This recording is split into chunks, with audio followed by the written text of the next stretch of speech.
Welcome back to this next video, and in this video I'm going to tell you how you can solve the problems of mental law of independent assortment if they appear in your test. In the last video I've told you how to solve the problem of law of segregation. If you talk about the law of independent assortment, in law of independent assortment we are actually focusing on two or more than two genes. You can say we are actually focusing on two or more than two traits. In this particular example, I'll be focusing on two traits, and that means I'll be focusing on a dihybrid cross.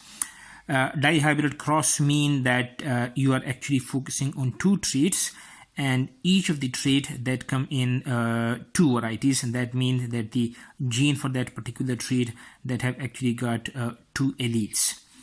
The most important thing in these kind of the problem is to focus on the note given before the problem statement.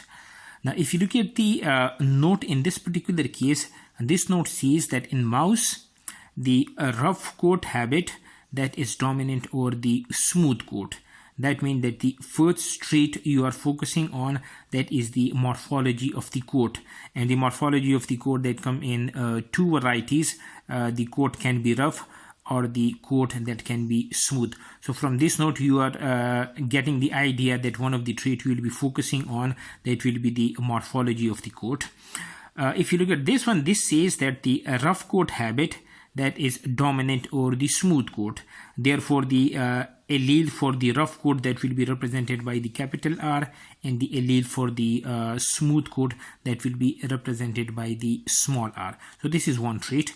The other trait that you are focusing on is the color of the coat, and this note says that the black coat color that is dominant over the white coat color. That means that the color of the coat that can be in two varieties. It can be black or it can be white, and the black coat color as that is dominant, therefore the allele for this will be represented by the capital B, and the allele for the white coat color that will be represented by the small b. So this is what you are getting from this particular note, that you are focusing on the morphology of the coat and you are focusing on the color of the coat. And in the morphology, the rough is dominant over the smooth, and in the color, the black is dominant over the white one. Now the problem says that if you cross two parents, one of the parent is homozygous rough black, you take a mouse which is homozygous rough black, and you are going to cross that with another parent which is homozygous for smooth white. So these are the genotypes of the parents and the phenotypes of the parent that are given to you. And what you have to find out is that if you cross these two parents, what will be the appearance of the F1? This is one thing that you have to find out.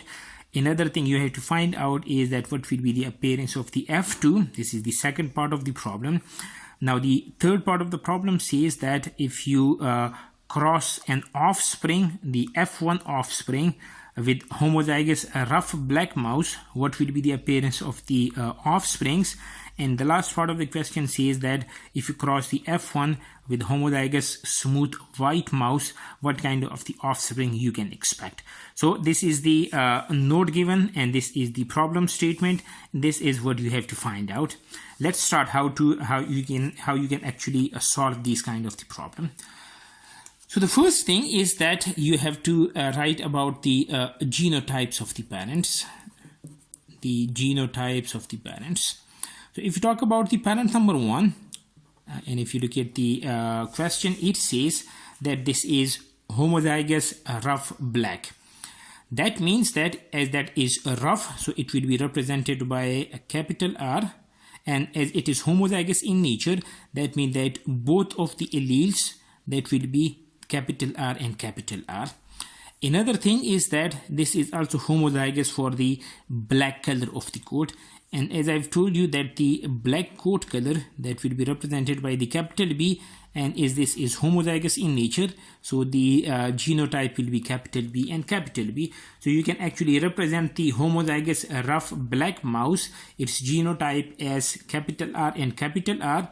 So this will be homozygous, and this is showing you the morphology of the coat, and this is again homozygous, and this is showing you the color of the coat. So this is the genotype of the parent number 1. If you talk about the parent number 2, now what the problem says is that the parent number 2 is homozygous for smooth and white, and as I've told you that the smooth coat color, that is a recessive one, so that means that it will be represented by the small r, and as the recessive can only express them in the homozygous condition, so for this particular parent, the homozygous smooth will mean that the genotype will be small r and the small r. If you talk about the color of the coat, as that is white one, so it will be representing that by the small b and the small b. Again, as this one, this pair is showing you the morphology of the coat. So as that is smooth, that means that will be represented by the small r and the small r, and this B, that is actually showing you the color of the coat, and as this is homozygous for recessive one, that means that the color of the coat, that will be white. So we have got the genotypes of the two parents. That means that to get the F1, we have actually to cross this particular parent with this particular parent. So this will be the parental generation. You can call this as the P1. When you cross them, if you are going to cross them, the first thing you have to do is that you have to make the gametes. And when you make the gametes, so if you talk about the gametes of the parent number 1, the law of independent assortment says that during the gamete formation, the segregation of one gene pair that is independent of the other gene pair. That means that when the gametes, they will be forming, this capital R is going to go into one gamete, and this capital R is going to go into the other gamete. Similarly, this capital B is going into one gamete, this capital B is going into other gamete, and you can actually expect any kind of the combination in the gamete. What I mean by that is that this capital R can combine with this capital B, this capital R can combine with this capital B. Similarly, this capital R can combine with this capital B, this capital R, it can actually combine with this capital B. So if you look at the parent number 1, it is actually making only a single kind of the gamete, that will be the capital R and capital B, because the alleles in this particular pair, they are the same, the alleles in this particular pair, they are the same. Whatever the combination you are getting, in the end you are going to get a single kind of the gamete from this particular parent number 1. If you talk about the parent number 2, just like the parent number 1, it can actually make a single kind of the gamete, and that will be capital R, and that is small r and the small b. So you are actually getting one type of the gametes from this parent, the capital R and the capital B, and from this parent, the small r and the small b. So when you make the Punnett square, if you are actually going to make a Punnett square for this, so if you can see is that this particular side is showing you the gametes of the one parent. Let us say this is the capital R and the capital B. Again, this will be the capital R and the capital B. This is the gametes of the other parent, which is the small r and the small b, the small r and the small b. So when you are going to combine them, this capital R, small r, the capital B and the capital B, the small b, the capital R from here, small r from here, capital B from here, and the small b from here. If you look at this one, if you repeat this, if you are going to repeat this all of the time, you are actually going to get the same result. So there is no need of a repetition for this, because all of the time the genotype that you will be getting from the combination of these two gametes, that will be the capital R, small r, capital B and the small b. So you do not need to repeat them if you are actually going to get a single kind of the result all the time. So this means that when you combine these two parents, the offspring you can expect is their genotype will be capital R, small r, capital B and the small b, and if this will be the genotype of the offspring of the F1. If you talk about the phenotype, this capital R and small r is the capital R that is dominant over the small r. That means that the morphology of this particular offspring, that will be rough, because the rough that is dominant over the smooth one. If you talk about the color of the coat, as the capital B is dominant over the small b, so the color of the coat, that will be black. So in the F1 generation, all of the offspring, their phenotype, that will be rough black, and their genotype, that will be capital R, small r, capital B, and the small b. So you can think that the parent in the parental generation, that was also rough and black. So what is the difference between this parent and this offspring if their phenotype is the same? If you look at the genotypes, they are different from each other. The genotype of the offspring, that is heterozygous at both of the traits, for both of the traits, and here the genotype, that is homozygous for both of the traits. So in the F1 generation, what you are going to get is that all of the offspring, that will be rough black, their phenotype will be rough black, but their genotype, that will be heterozygous at both of the loci. Now what about the F2 then? If you all know that when we are going to get the F2, what we do is that we cross the F1 with the F1. If you talk about the F1 we got the capital R, small r, capital B, and the small b. And if you are going to cross that with another F1, again the genotype, that will be the same. Now the first thing you have to do is that you have to make the gametes. So let us make the gametes for the first parent, say for example this particular parent. If you talk about the gametes over here, what you can actually see is that this capital R, it can combine with this capital B, giving you one kind of the gamete, which will be the capital R, capital B. But this capital R can also combine with this small b, so it is going you another kind of the gamete, which will be the capital R and the small b. Similarly, this small r, it can combine with this capital B, giving you a gamete of the capital R and the small b. But this small r, it can also combine with the small b, giving you another kind of the gamete, which will be the small r and the small b. So you can actually expect 4 kind of the gametes from this particular parent. If you talk about the parent number 2, again this one is the genotype is identical to the parent number 1. So the parent number 2 again will be producing same kind of the gametes. That means it will be producing 4 different kind of the gametes as well. If you are going to cross them in the Punnett square, what we do is that this side of the Punnett square, it is showing you the gametes of one parent. The top of the Punnett square is showing you the gametes of the other parent, and the interior of the Punnett square, that is actually showing you the fertilized product. So let us make these gametes. So if you talk about the parent number 1, it can produce one kind of the gamete, which is capital R, capital B.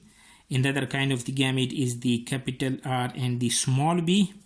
Another one is the small r and the capital B. And another one is the small r and the small b. Similarly, the other kind of the parent is producing the same kind of the gametes. So we will write it over here. Okay. When this gamete from this parent, it combined with this gamete from this parent, what you can actually get is the capital R, and the capital B and the capital B. When you combine this gamete with this one, you will be getting the capital R, the capital B, and the small b from here. When you combine this gamete with this one, you will be getting the capital R and the small r. You will be getting the capital B and the capital B. If you cross these two, this gamete from this parent, this gamete from this parent, what you are going to get is the capital R, small r, the capital B, and the small b. If you talk about the second row, this gamete can combine with this gamete. So it is going to give you the capital R, capital B, and the small b. If you combine this gamete with this one, you will be getting the capital R, small b, and small b. When you combine this gamete with this one, you will be getting the capital R, small r, the capital B, and the small b.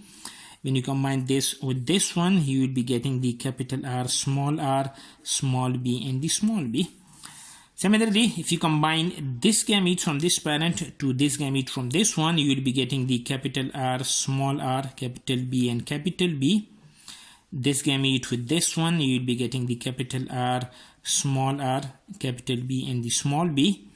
This with this one, the small r, capital B and capital B. This gamete can combine with this one, giving you the small r, the capital B and the small b. Now I think you are getting this, how the gametes they can actually combine with each other. This gamete with this one, giving you the capital R, capital B and the small b. This with this one, the capital R, small b and small b. This with this one, the small r, capital B and the small b. This with this one, giving you the small r, the capital B and the capital B. Now let us see what kind of the offspring we are getting from this F2 generation.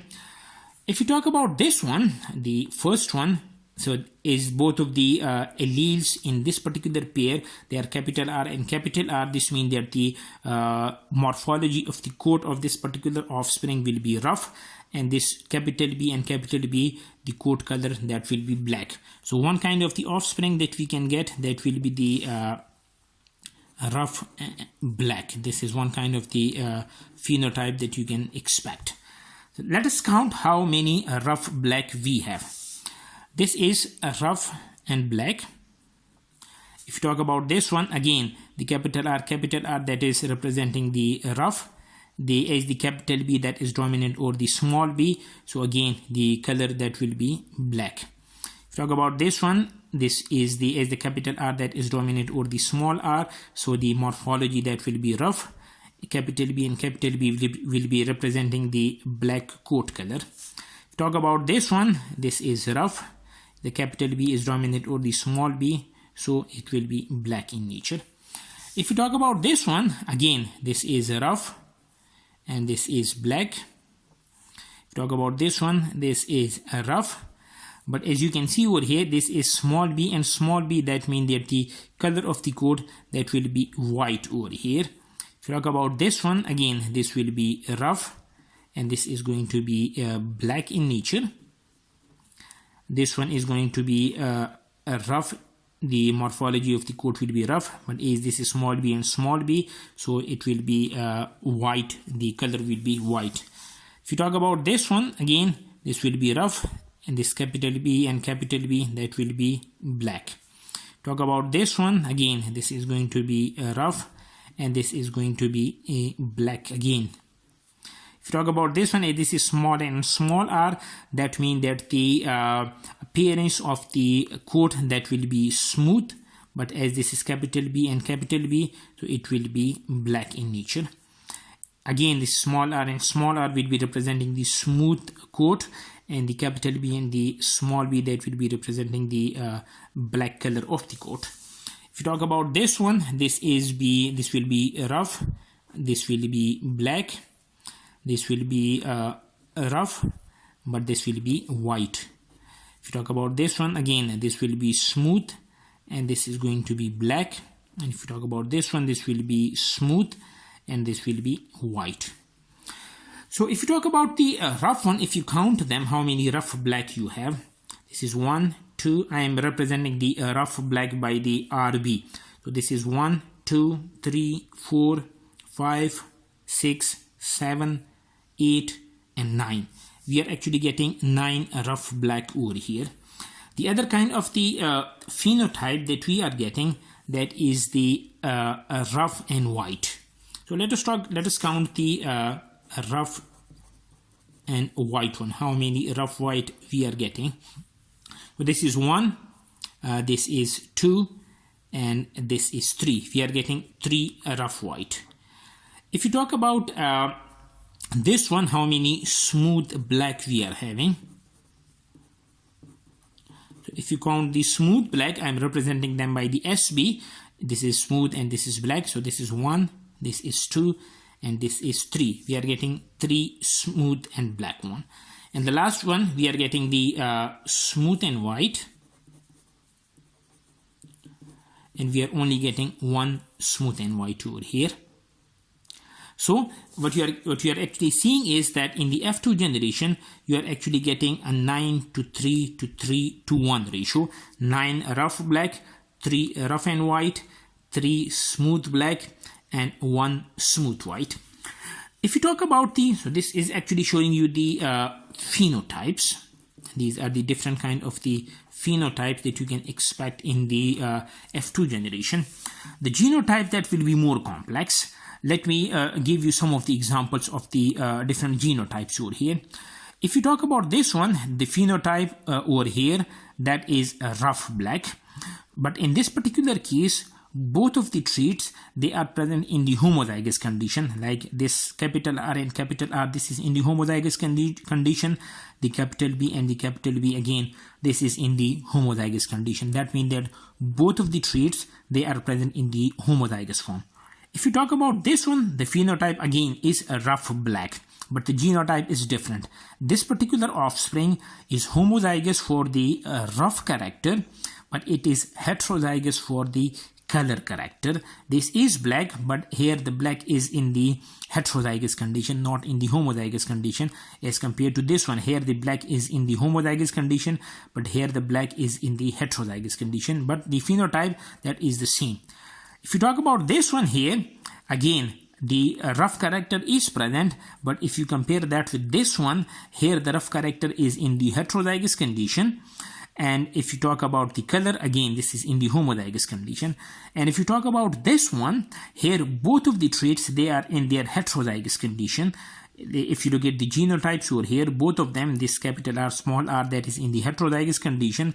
This capital B and the small b, again, that is in the heterozygous condition. But again, the phenotype, that is rough black. So you can expect a lot of the genotypes over here, but the phenotype generally you are getting is that have a ratio of 9 to 3 to 3 to 1 ratio. So this is the second part of the problem. If you talk about the third part of the problem, what this says is that what will be the appearance of the offspring if you cross the F1 with the homozygous rough black mouse.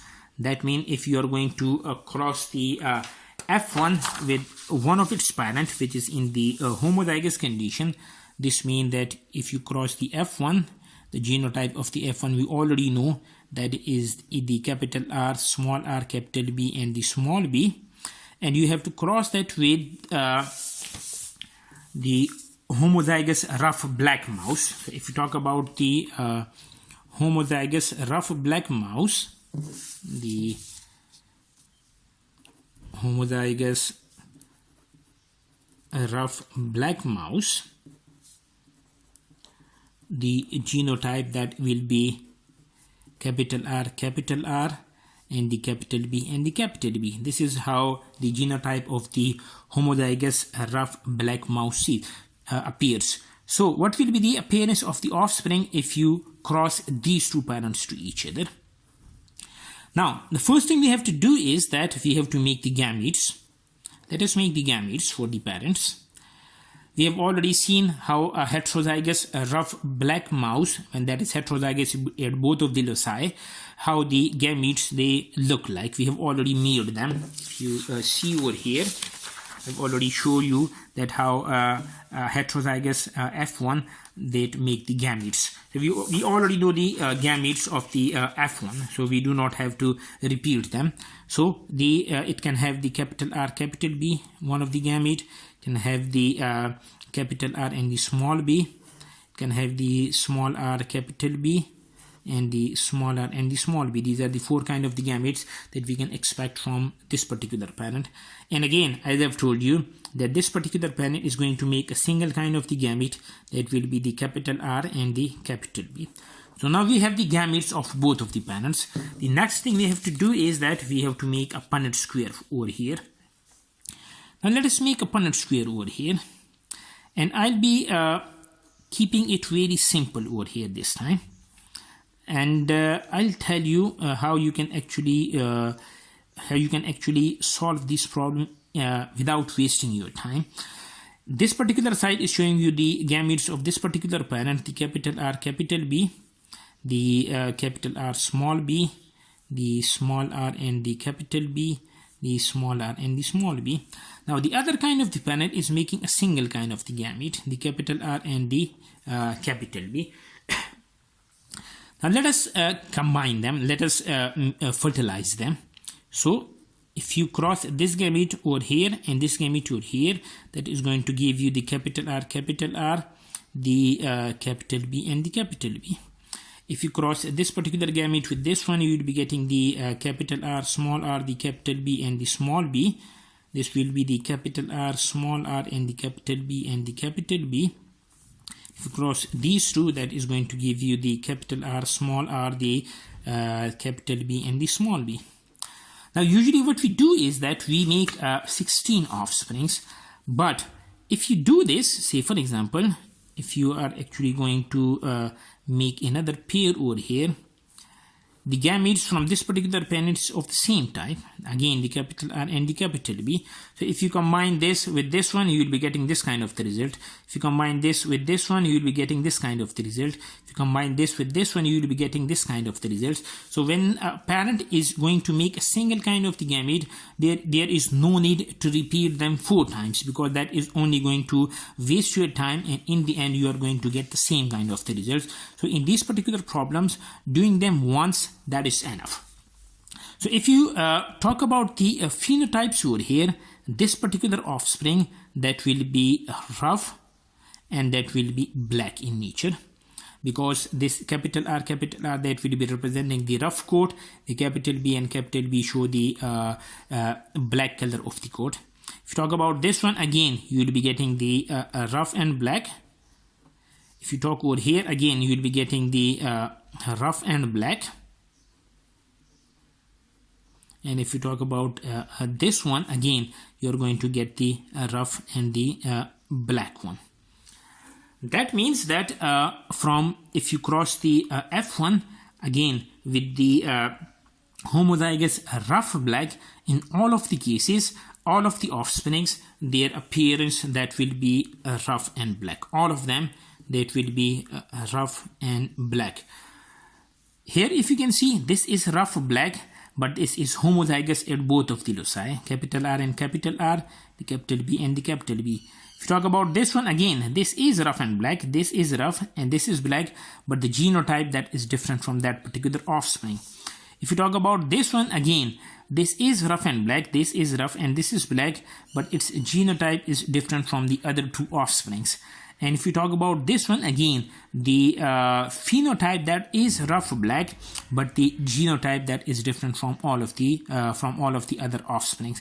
So phenotypically, all of the offsprings, when you cross the F1 with the homozygous rough black mouse, all of the offsprings that will be rough black. So this was the third part of the problem. If we talk about the last part of the problem, what the last part of the problem says is, what will be the appearance of the offspring if you cross the F1 with the homozygous smooth white one? That means that in this particular cross, what you have to do is that you have to take the F1, and we already know that the genotype of the F1 is the capital R, small r, capital B and the small b, and we have to cross it with the homozygous smooth white. This will be the other parent. The homozygous smooth white is represented by the small r, and the small b and the small b. So the first thing we have to do is that we have to make the gametes. We already know how the F1 it make their gametes. The gametes, again, they are the capital R, capital B, the capital R and the small b, the small r and the capital B, and the small r and the small b. If you talk about the other parent, it is going to make a single kind of the gamete, again that will be the small r and the small b. So we are going to solve this problem just like we solved the above problem. So again, we have to do it only once, because as I've told you that if a parent is producing a single kind of the gamete, there is no need to repeat them, because in the end you are going to get the same kind of the results. So this particular parent, this is capital R, capital B, the capital R and the small b, the small r and the capital B, and the small r and the small b. The other kind of the parent is producing only a single kind of the gamete, that is the small r and the small b. So when you combine them, you will be getting the capital R, small r, the capital B and the small b. In this particular case, the capital R and the small b and the small b. Here you are getting the small r, the capital B and the small b. In the last one, you will be getting the small r, the small b and the small b. Now in this particular case, this particular offspring, if you look at the phenotype of this one, this will be rough and black. If you talk about this one, again, this will be rough because the capital R that is dominant over the small r, so this will be rough, but as the small b and small b is there, so that will be rough and white. If you talk about this one, again, the small r, the appearance will be smooth of the coat. And if you talk about this one, this will be black in nature. If you talk about the last one, you will be getting the smooth, because the small r and small r, that show you the smooth one, the small b and the small b, that you will be getting the white one. So you will be expecting 4 kind of the offspring when you cross the F1 with the homozygous smooth white. You will be getting the rough black, rough white, smooth black and smooth white in equal proportion. So you will be getting like a rough black, that will be 1/4. Again the rough white, that will be 1/4, the smooth black, that will be 1/4, and the smooth white, again, that will be 1/4. So this is how you are solving the problem of the Mendel law of independent assortment when you are focusing on 2 traits. We will continue this in the next video.